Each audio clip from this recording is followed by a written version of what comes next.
उधर अयोध्या में राम मंदिर की प्राण प्रतिष्ठा हुई, इधर अलग अलग मामलों में भारत धकाधक विश्वगुरु बनने लगा।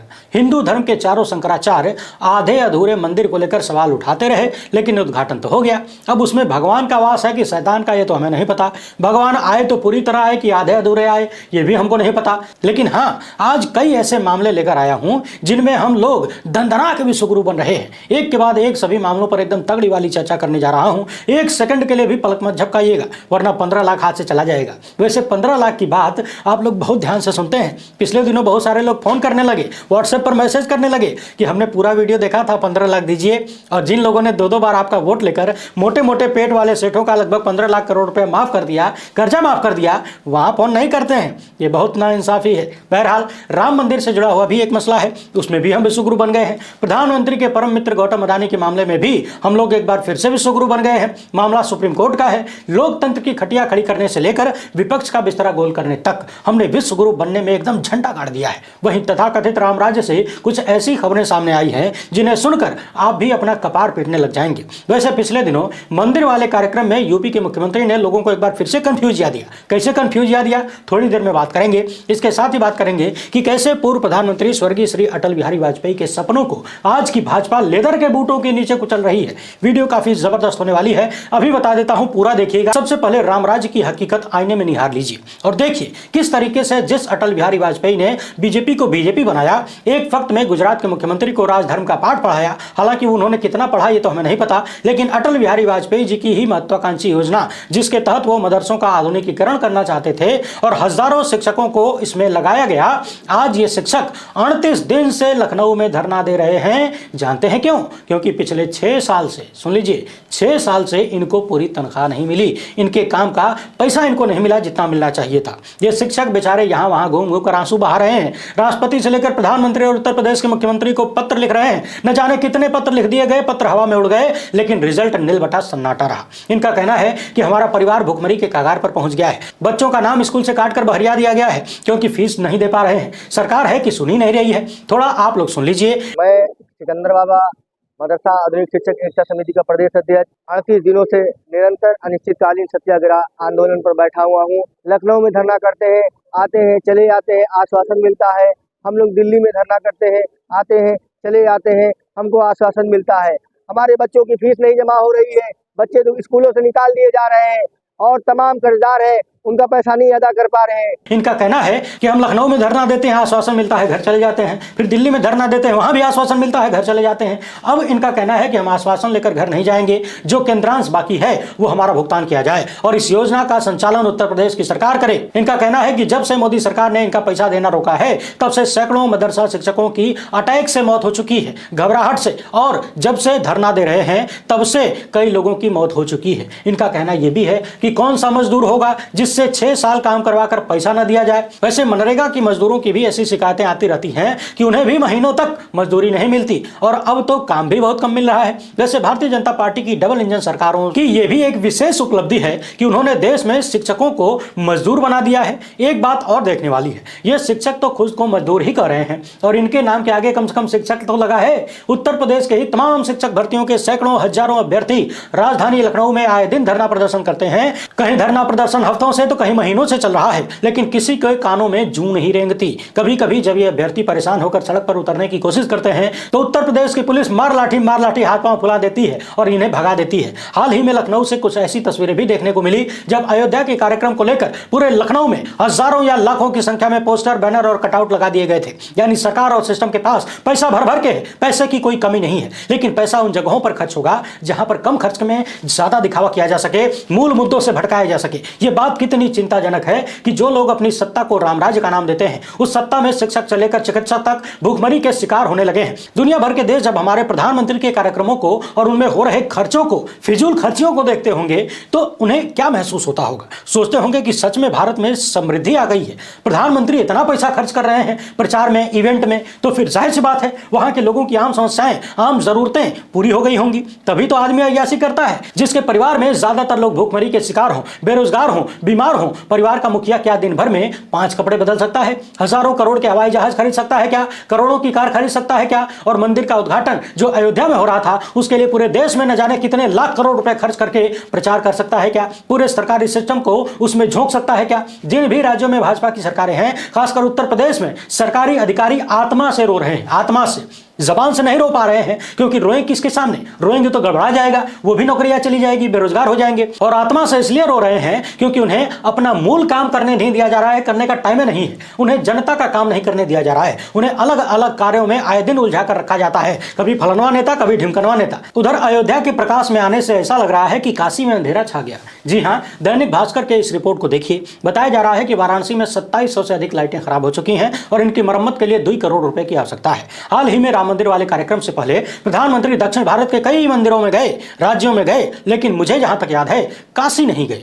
जबकि वाराणसी उनका लोकसभा क्षेत्र भी है। वहां के लोगों ने 2-2 बार उन्हें सांसद बनाकर भेजा है। लेकिन अब लोग चर्चा कर रहे हैं कि लगता है कि काशी के नाम पर जितना ओटवा मिलना था मिल चुका है, इसीलिए काशी की गलियां अंधेरे में भूलखेलिया कर रही है। दैनिक भास्कर द्वारा ली गई इन तस्वीरों को ध्यान से देखिए। घाटों से लेकर गलियों तक, बीएचयू गेट से लेकर अस्पतालों तक बड़ी बड़ी स्ट्रीट लाइट लटक तो रही हैं, लेकिन चमक नहीं रही हैं। वैसे जांच ये भी होनी चाहिए कि अभी कुछ साल पहले ही वाराणसी में नई नई लाइटें, बड़ी बड़ी लाइटें लटकाई गई थी, उनमें इतनी ज्यादा लाइटें इतनी जल्दी खराब कैसे होने लगी और अचानक से इतनी लाइटें कैसे खराब हो गई कि शहर में अंधेरा छा गया। वैसे एक सवाल और है, अभी तो अयोध्या में दुनिया का सबसे बड़ा दीपक जलाया गया, काशी वालों को चाहिए कि वहीं से रोशनी उधार ले लें, लेकिन सवाल न करें और बहुत दिक्कत हो तो पाकिस्तान चले जाएं। अब जरा इन लाइनों को ध्यान से देख लीजिए, टेंशन मत लीजिए, तीसरी बार नोटबंदी नहीं हुई है। ये वो लोग हैं जो इजराइल में नौकरी पाने के लिए लाइन लगाए हुए हैं, वो इजराइल जो पिछले कई हफ्ते से युद्ध में लगा रहा। ऐसे देश में अपनी जान जोखिम में डालकर ये लोग नौकरी करने के लिए तैयार हैं। अब सवाल यह है कि जब भारत में केंद्र सरकार यानी मोदी सरकार हर साल 2 करोड़ रोजगार दे ही रही है और उत्तर प्रदेश में तो वैसे भी ठेल ठेल के नौकरी दी जाती है, लोग कहते हैं कि बचवा बाहर मत जाओ,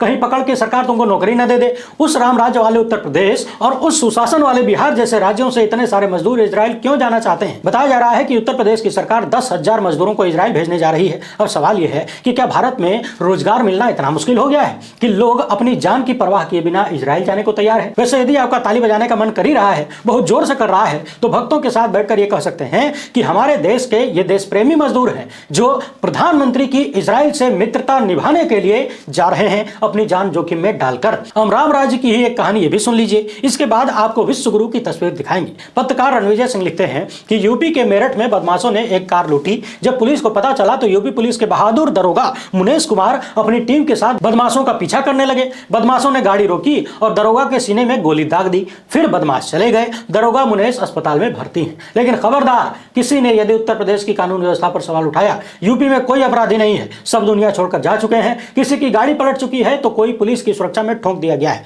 यह अलग बात है कि उत्तर प्रदेश में आए दिन पुलिस पर ही हमले हो रहे हैं, बाकी सब कुछ एकदम टनाटन है, कहीं कोई दिक्कत नहीं है। इस बात को मान लीजिए, वरना अखबार में छपवाना पड़ेगा, पैसा आप ही की जेब से जाएगा, कई बार बता चुका हूं। उधर किसान नेता राकेश टिकैत ने ऐलान कर दिया है कि 16 फरवरी को भारत बंद किया जाएगा। बेरोजगारी, महंगाई और किसानों के तमाम मुद्दों को लेकर तथा निजीकरण के खिलाफ देश भर के किसान और व्यापारी भारत बंद करेंगे। 22 जनवरी 2024 को राम मंदिर वाला कार्यक्रम हुआ। अलग अलग तरीके से तमाम भाजपाइयों ने राम राज्य की घोषणा कर दी और यूपी के मुख्यमंत्री ने तो राम राज्य की स्थापना की बात कह दी। हालांकि लोग ये सुनकर कंफ्यूज जा गए कि उन्हें तो 2014 से बताया जा रहा है कि राम राज्य आ चुका है, फिर 2017 में बताया गया, फिर 2019 में, फिर 22 में, और अब फिर से बता रहे हैं कि राम राज्य की स्थापना हो गई। बहुत गड़बड़ेशन है भाई। उधर राम मंदिर को लेकर फर्जीवाड़ा की एक और खबर सामने आई है। भक्तों ने दावा करना शुरू कर दिया कि दुबई में जो बुर्ज खलीफा बना है, सबसे ऊंची बिल्डिंग, उस पर इस तरीके से राम मंदिर वाला कार्यक्रम मनाया गया। और भक्तों को तो छोड़ दीजिए, भक्तों का पसंदीदा चैनल आज तक ने भी इसी फर्जी खबर को एडिटेड तस्वीरों को बाकायदा खबर के रूप में प्रस्तुत कर दिया। भला हो मोहम्मद जुबैर का, एक बार फिर से इन्होंने देश को झूठ से बचाया है। अब भक्त कहेंगे कि ये तो हिंदू विरोधी है, भाजपा विरोधी है, तो भक्तों के लिए एक लाइन बता दूं, अभी हाल ही में विपक्ष के तमाम नेताओं ने दावा करना शुरू किया कि राम मंदिर उस जगह पर नहीं बन रहा है जहां पर बनना था, वहां से 3 किलोमीटर दूर बन रहा है। अभी भी बहुत सारे लोग इसी दावे के साथ घूम रहे हैं। इस खबर को भी जांच करके मोहम्मद जुबैर ने ही फर्जी बताया था और कहा था कि मंदिर वही बन रहा है जहां बनना था। यह अलग बात है कि उत्तर प्रदेश की पुलिस को वो फैक्ट चेक पसंद नहीं आया। यानी फैक्ट चेक के मामले में मोहम्मद जुबैर और ऑल्ट न्यूज के कार्यों में संदेह करने का कोई आधार नहीं है, किसी भी रूप में नहीं है। लेकिन भक्तों को तो आधार की जरूरत नहीं है, उन्हें तो गरियाना है, वो गरियाते रहेंगे। बहरहाल भक्तों को छोड़िए, जब राम मंदिर को लेकर सैकड़ों करोड़ के घोटाले का फर्जीवाड़ा हो सकता है, बड़े बड़े गड़बड़झालों का आरोप लग सकता है, तो फिर IT सेल वालों ने कुछ फर्जी फोटो बना दी तो क्या दिक्कत है? सब तो छोटी छोटी बातें हैं। कहा जाता है कि मंदिरों में जाने और ईश्वर की उपासना करने से मन शांत होता है। दुनिया भर की उलझनों से मुक्ति पाना हो तो ईश्वर के शरण में चले जाओ। लेकिन पिछले कुछ सालों में जिस तरीके के भक्त तैयार किए गए हैं, वो भगवान के नाम पर ही आतंकवादी बन जाते हैं, उग्रवादी बन जाते हैं, दंगाई बन जाते हैं। द मुस्लिम नाम के ट्विटर हैंडल से ये एक वीडियो शेयर किया गया है, जिसमें एक लड़का जो कि मुस्लिम परिवार का है अपने घर की स्थिति दिखा रहा है और लोगों से अपील कर रहा है कि हमें सपोर्ट करिए। देखिए, भगवाधारियों ने हमारे पूरे घर का सत्यानाश कर दिया है, गाड़ियां तोड़ दी हैं, टीवी तोड़ दिया है, घर का सारा सामान तोड़ दिया है, घर की महिलाओं के साथ बुरी तरह से मारपीट की है, कुछ सदस्य गंभीर रूप से घायल हैं। वीडियो को हम आपके सामने प्ले नहीं कर सकते, ये आप भी जानते हैं मजबूरी क्या है। यदि आप हमसे टेलीग्राम पर जुड़े हैं तो वहां पर हम आपको भेज सकते हैं, नहीं जुड़े हैं तो इस नंबर पर टेलीग्राम से जुड़ जाइए। अब सवाल यह है कि भगवा गमछा लगाकर ये गुंडे, ये आतंकी कौन से राम के उपासक हैं? एक तरफ तो देश के प्रधानमंत्री राम को घर देने की बात करते हैं, दूसरी तरफ इस तरह के आतंकी दूसरों के घरों को उजाड़ रहे हैं। क्या अपना घर या भगवान का घर बनने की खुशी में दूसरों का घर तोड़ा जाना जरूरी है? और यह इकलौती घटना नहीं है। ट्विटर पर ही शेयर की गई तमाम तस्वीरों को देखते जाइए। महाराष्ट्र में जगह जगह से, खासकर मुंबई के मीरा रोड से इस तरह की तमाम तस्वीरें सामने आ रही हैं जो बेहद चिंताजनक है। पिछले दिनों आरोप लगा कि भगवा झंडे लगे गाड़ियों पर कुछ लोगों ने तोड़फोड़ की,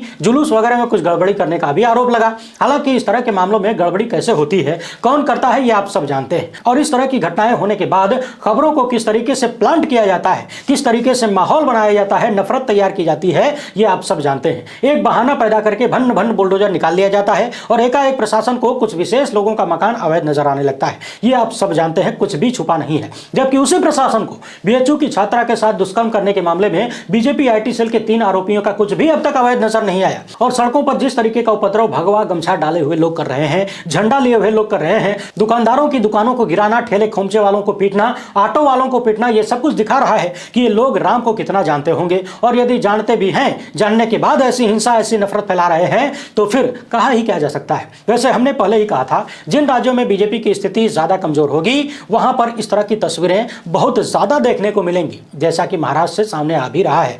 राह चलते ट्रकों को भी नहीं बख्शा जा रहा है, उनके साथ भी तोड़फोड़ हो रही है। आसपास के लोगों का कहना है कि कुछ लोग झुंड बनाकर झंडा लेकर चल रहे हैं और घूम घूम कर तोड़फोड़ कर रहे हैं, मारपीट कर रहे हैं। बाकी आप लोग टेंशन मत लीजिए, पूरे देश में रामराज की स्थापना हो रही है। और आधे अधूरे मंदिर में प्राण प्रतिष्ठा के बाद, शंकराचार्यों को बलभर गरियाने के बाद एक खास विचारधारा के समर्थकों ने विश्वगुरु बनने की घोषणा कर दी है। एक और कहानी विश्वगुरु बनने को लेकर सामने आई है, जरा इसे ज्यादा ध्यान लगाकर सुनिएगा। याद करिए, साल 2012-13 से सोशल मीडिया पर कितनी ज्यादा फर्जी खबरें यानी फेक न्यूज फैलाई जानी शुरू हो गई। सीधे सीधे कहा जाए तो फर्जी खबरों और झूठे प्रचार के माध्यम से ही कुछ लोग सत्ता पर काबिज हुए, लोगों को बरगलाया गया, झूठ में फंसाया गया, विदेशों की तस्वीरें दिखाकर गुजरात का बताया गया। लेकिन ऐसा नहीं है कि सत्ता मिलने के बाद कोई सुधार हुआ, बल्कि झूठ की गाड़ी और तेज दौड़ पड़ी। एक प्लेटफॉर्म है स्टैटिस्टा, जो कि दुनिया भर में डेटा रिसर्च वगैरह करता है। इसके अनुसार भारत पूरी दुनिया में टॉप पर है, यानी विश्वगुरु है फेक न्यूज के मामले में, यानी फर्जी खबरों के मामले में। इस रिपोर्ट में बताया गया है कि अमेरिका से लेकर ब्राजील तथा अन्य बड़ी अर्थव्यवस्थाओं तक किसी को भी फेक न्यूज ने बख्शा नहीं है। हर जगह जमकर दुष्प्रचार और गलत सूचनाएं चल रही हैं। दुनिया की दूसरी सबसे बड़ी आबादी वाला देश और लोकतंत्र के रूप में सबसे बड़ा देश भारत फर्जी खबरों के सबसे भयंकर खतरे का सामना कर रहा है। लोगों के कम पढ़े लिखे होने के कारण न केवल लोकतंत्र के लिए खतरा पैदा हुआ है, बल्कि इन फर्जी खबरों से विभाजनकारी प्रचार विस्फोटक हो गया है। भारत के लोकतांत्रिक ताने बाने पर ही वास्तविक खतरा मंडरा रहा है फेक न्यूज की वजह से। पिछले दिनों इसी संस्था ने एक रिपोर्ट में बताया था कि भारत के 88% मतदाता इस बात से सहमत थे कि फर्जी खबरें एक वास्तविक समस्या है।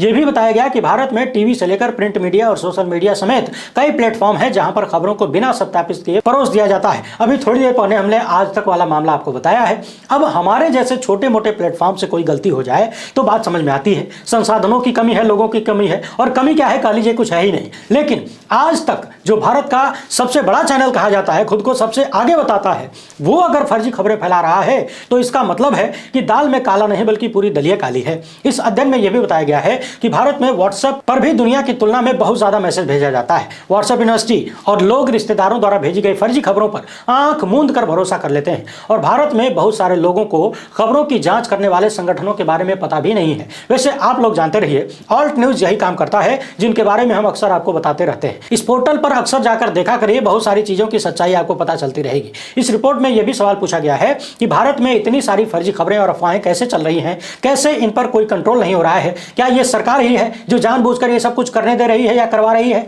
इसके पीछे कौन लोग हैं? क्या फेसबुक जैसी बड़ी बड़ी कंपनियां हैं जो पैसा कमाने के लिए लोक लुभावन पोस्ट को वायरल होने की अनुमति देती हैं और हमारे जैसे लोगों की वीडियो को दबा देती हैं? या फिर यह समाचार मीडिया है जो लोकतंत्र का चौथा स्तंभ बने रहने के लिए इन सारे तथ्यों की जांच नहीं करता? यह भी बताया गया कि फिनलैंड ने अपने सभी आयु वर्ग के नागरिकों को फर्जी खबरों का शिकार होने के बारे में शिक्षित करने के लिए उपाय बनाया है। अब समय आ गया है कि दुनिया के अन्य देश भी इस तरह के कदम उठाएं। हालांकि आप लोग इस तरह की कोई भी उम्मीद मोदी सरकार से मत पालिएगा कि यह सरकार कभी भी झूठी खबरों के खिलाफ कोई एक्शन लेगी या फिर ऐसी व्यवस्था बनाएगी कि झूठी खबरों के फैलाने से रोका जा सके, बल्कि यहां तो उल्टा कार्यक्रम चलता है। सरकार के बड़े बड़े मंत्री, नेता और खुद देश के प्रधानमंत्री भी अक्सर झूठ बोलते हुए, झूठी खबरों को फैलाते हुए और झूठी खबरों के खुद शिकार बनते हुए देखे जाते हैं। हाल ही में उन्होंने, हमारे देश के प्रधानमंत्री ने एक वीडियो का जिक्र किया और कह दिया कि किसी ने मेरा आर्टिफिशियल इंटेलिजेंस के जरिए नाचते हुए वीडियो बना दिया, जबकि यह वीडियो असली थी और उसमें प्रधानमंत्री मोदी नहीं बल्कि उनका हमशक्ल था। यानी जब देश के प्रधानमंत्री खुद ही झूठ के शिकार हैं तो फिर आम जनता को कैसे बचा पाएंगे? और मोहम्मद जुबैर जैसे लोग जो देश को झूठ से बचाने का प्रयास करते हैं, उन्हें तो किसी भी मामले में उठाकर जेल में ठूस दिया जाता है। तो कुल मिलाकर बात साफ है कि अभी की सत्ता से झूठ के खिलाफ जाने की कोई उम्मीद करना मूर्खता की पराकाष्ठा होगी। यहां भारत में आनी पानी दोष चल रहा है, यानी अपना अपना देखो भैया। हमारी टीम तो गोदी मीडिया, आईटी सेल और व्हाट्सएप यूनिवर्सिटी में दिन रात लगी हुई है फर्जी खबर फैलाने के लिए। सुप्रीम कोर्ट के मशहूर वकील प्रशांत भूषण ने अक्टूबर 2023 की इस रिपोर्ट को शेयर किया है। इस तस्वीर में आप साफ साफ देख सकते हैं कि पूरी दुनिया में भारत पहले स्थान पर है और इसे पूरी तरह से रेड जोन दिखाया गया है फर्जी खबरों को लेकर। इस पर प्रशांत भूषण लिखते हैं कि कुल मिला जुलाकर फेक न्यूज के मामले में ही सही, कम से कम हम लोग विश्वगुरु बन ही गए। आईटी सेल के गुर्गों को धन्यवाद। हालांकि वकील साहब यहां पर गुर्गों के मालिक को धन्यवाद करना भूल गए। यदि मालिक पैसा नहीं देता तो गुर्गे फेक न्यूज कैसे फैलाते, गाली कैसे देते, ट्रोल कैसे करते? अब दो मामलों में विश्वगुरु बनना तो आपने देख लिया, तीसरा मामला देख लीजिए। यह मामला सेठ से जुड़ा हुआ है और एकदम आसान भाषा में आपको बताएं तो सेठ से जुड़े हुए जो मामले सुप्रीम कोर्ट में चल रहे हैं वो सुनवाई के लिए सूचीबद्ध नहीं हो रहे हैं, यानी कब उस मामले पर सुनवाई होगी उसकी लिस्टिंग नहीं हो रही है। और असिस्टेंट रजिस्ट्रार का कहना है कि उन्हें आदेश मिला हुआ है कि अडानी से संबंधित यह मामला लिस्ट मत करना। दुष्यंत दवे ने यह बात जब कोर्ट को बताई तब जज भी नाराज हो गए। दुष्यंत दवे ने कहा कि यदि सरकार अदालत के आदेशों को नहीं मानती है तब अवमानना की बात होती है। यहां तो सुप्रीम कोर्ट का रजिस्ट्रार ही इतना बड़ा खेल करते हुए देखा जा रहा है और साफ साफ वो कहता भी है कि हमें ऊपर से आदेश है। अब ऊपर से कौन है जिसके आदेश पर अडानी से संबंधित मामला सुप्रीम कोर्ट में सूचीबद्ध नहीं होता? ऊपर वाला कौन है? पूरी दुनिया ऊपर वाले की खोज कर रही है, लेकिन मुझे जहां तक लगता है आप सब जानते हैं कि ऊपर वाला कौन है जो अडानी से संबंधित मामलों पर सुनवाई होने से सुप्रीम कोर्ट में रोक लगा रहा है। और लोग ये उम्मीद लगाए बैठे थे कि अडानी के मामले में जांच होगी, भ्रष्टाचार मिला तो सेठ जेल में जाएगा। शायद लोग ये भूल चुके थे कि पिछले लगभग 10 साल से देश में गारंटी योजना चल रही है। अब गारंटी किसकी है ये हमको नहीं पता। वैसे कुछ समय पहले मोदी सरकार महिलाओं को लेकर भी बड़ी एक्टिव नजर आ रही थी। अचानक से संसद का सत्र बुलाया जाता है, उसको एकदम गुप्त रखा जाता है, छुपा कर रखा जाता है। ऐसा लग रहा था कि बहुत कुछ बड़ा होने वाला है, नोटबंदी टाइप का। लेकिन हुआ वही कि खोदा पहाड़ निकली चूहिया, वो भी मरी हुई। ऐसा इसलिए कह रहा हूं क्योंकि महिलाओं को आरक्षण देने की बात तो हो गई, लेकिन आरक्षण कब मिलेगा इसका कोई भरोसा नहीं। इसी को लेकर कांग्रेस नेता जया ठाकुर ने सुप्रीम कोर्ट में याचिका दायर की थी। उनकी मांग थी कि महिला आरक्षण तत्काल लागू किया जाए, लेकिन मोदी सरकार ने सुप्रीम कोर्ट में इस याचिका का विरोध किया है। दायर की इस खबर का कई हिस्सा मैं आपके स्क्रीन पर लगा रहा हूं, विस्तार से पढ़ना चाहें तो पढ़ लीजिए। और मोदी सरकार महिलाओं को लेकर, उनकी हिस्सेदारी देने को लेकर कितनी इच्छुक है इसका अंदाजा खुद ही लगा लीजिए। उधर राजस्थान से खबर आ रही है कि गहलोत सरकार ने जो ओल्ड पेंशन स्कीम की व्यवस्था चालू की थी उसका राम नाम सत्य किया जा रहा है। उधर गहलोत सरकार की कई और योजनाओं पर भी कैंची चलने की खबरें सामने आ रही हैं, खासकर चिरंजीवी योजना जिसके तहत 25 लाख रुपए का मुफ्त इलाज मिल रहा था, उसको लेकर बहुत सारे सवाल उठ रहे हैं। अस्पतालों ने उस योजना के तहत इलाज करना बंद कर दिया है। सरकार कह रही है कि हम उसमें जांच पड़ताल करेंगे। यानी कुल मिलाकर मामला ठन गोपाल हो चुका है। सरकार यहां पर भी गेम करती हुई दिख रही है। सीधे सीधे बंद करने की घोषणा नहीं हो रही है और लोगों को इसका फायदा भी नहीं मिल रहा है। मामला साफ है कि लोगों को कंफ्यूजन की स्थिति में रखना है। अब ऐसा तो है नहीं कि राजस्थान की पूरी जनता अस्पताल में जा रही है। अस्पताल में कुछ लोग जाएंगे, उन्हीं को पता चलेगा कि योजना का लाभ नहीं मिल रहा है, लेकिन बाकी लोग तो भ्रम में रहेंगे। कम से कम भक्तों को तो यह बताया ही जाएगा कि हमने बंद नहीं किया है। कहां घोषणा हुई बंद करने की, बताओ? और ये सब कुछ तभी हो पाता है जब सवाल नहीं होते हैं, जब सवाल पूछने वाला मीडिया सत्ता के जूतों में रेंग रहा होता है, सड़ा हुआ मोजा सूंघ रहा होता है, तभी ये सब होता है। उधर राहुल गांधी की भारत जोड़ो यात्रा असम में चल रही है और असम के मुख्यमंत्री यानी वहां की सरकार जिस तरीके का रवैया यात्रा को लेकर अपना रही है वो बड़ी चर्चा में है। कभी यात्रा की गाड़ियों पर हमला, कभी पोस्टर बैनर फड़वाना, कभी बैरिकेडिंग लगाकर यात्रा को रोकने का प्रयास करना, इस तरह के तमाम आरोप असम सरकार पर लगातार कांग्रेस लगा रही है। खुलेआम राहुल गांधी ललकारते हुए देखे जा रहे हैं, कह रहे हैं कि हम किसी से नहीं डरने वाले, जिसको जो करना है, जितनी एफआईआर करनी है कर लो। लेकिन यात्रा की सुरक्षा को लेकर कांग्रेस अध्यक्ष मल्लिकार्जुन खड़गे ने देश के गृहमंत्री को पत्र लिखा है। कहा है कि जब से कांग्रेस की यात्रा असम में पहुंची है तब से यह देखा जा रहा है कि सुरक्षा को लेकर बहुत सारी समस्याएं आ रही हैं। राहुल गांधी को Z+ सुरक्षा दी जाए। असम में पहले दिन वहां की पुलिस भाजपा के पोस्टर्स को सुरक्षा देते हुए दिखी, दूसरे दिन बीजेपी के लोग कांग्रेस के पोस्टर बैनर फाड़ते हुए देखे गए, अगले दिन यात्रा पर सीधे सीधे अटैक हो गया। भाजपा कार्यकर्ताओं ने हमारे सोशल मीडिया टीम को और जनरल सेक्रेटरी की गाड़ियों को हमला किया, यानी जयराम रमेश की गाड़ियों पर हमला हुआ। यात्रा के खिलाफ नारे लगाए गए। इसी दिन बीजेपी के लोगों ने पहुंचकर राहुल गांधी का रास्ता रोक दिया और अगले दिन राहुल गांधी के बिल्कुल करीब पहुंचकर नारा लगाते हुए बीजेपी के लोग उनकी गाड़ी रोकते हुए देखे गए। और इन सभी परिस्थितियों में यह महसूस हुआ कि असम की पुलिस पूरी तरह से भाजपा के कार्यकर्ताओं के साथ खड़ी है। राहुल गांधी की सुरक्षा के साथ खिलवाड़ हो रहा है, उनकी सुरक्षा को लेकर हमें चिंता है। इतना सब कुछ हो रहा है, तमाम सारे सबूत हैं, वीडियो है, तमाम प्रत्यक्षदर्शी हैं, सब कुछ जनता के बीच उपलब्ध है, बहुत सारे सबूत हैं, कुछ भी छुपा नहीं है, सब देख रहे हैं कि कौन क्या कर रहा है। लेकिन इसके बावजूद न कोई जांच हो रही है, न कोई अब तक गिरफ्तारी हुई है। कृपया असम के मुख्यमंत्री को कहिए कि वो इस पर ध्यान दें, हमारी यात्रा और हमारे लोगों को कोई नुकसान न पहुंचे। यानी कांग्रेस अध्यक्ष ने गृहमंत्री अमित शाह को पत्र लिखते हुए कहा है कि असम की पुलिस सुरक्षा देने में आनाकानी कर रही है, राहुल गांधी को Z+ सुरक्षा मुहैया कराई जाए। बाकी यात्रा को लेकर किस तरीके से छेड़छाड़ हुई, क्या कुछ हो रहा है, ये हमने कई बार आपको दिखाया है। वीडियो काफी लंबी हो चुकी है। यदि अभी तक आप हमसे जुड़े हुए हैं तो बहुत बहुत धन्यवाद।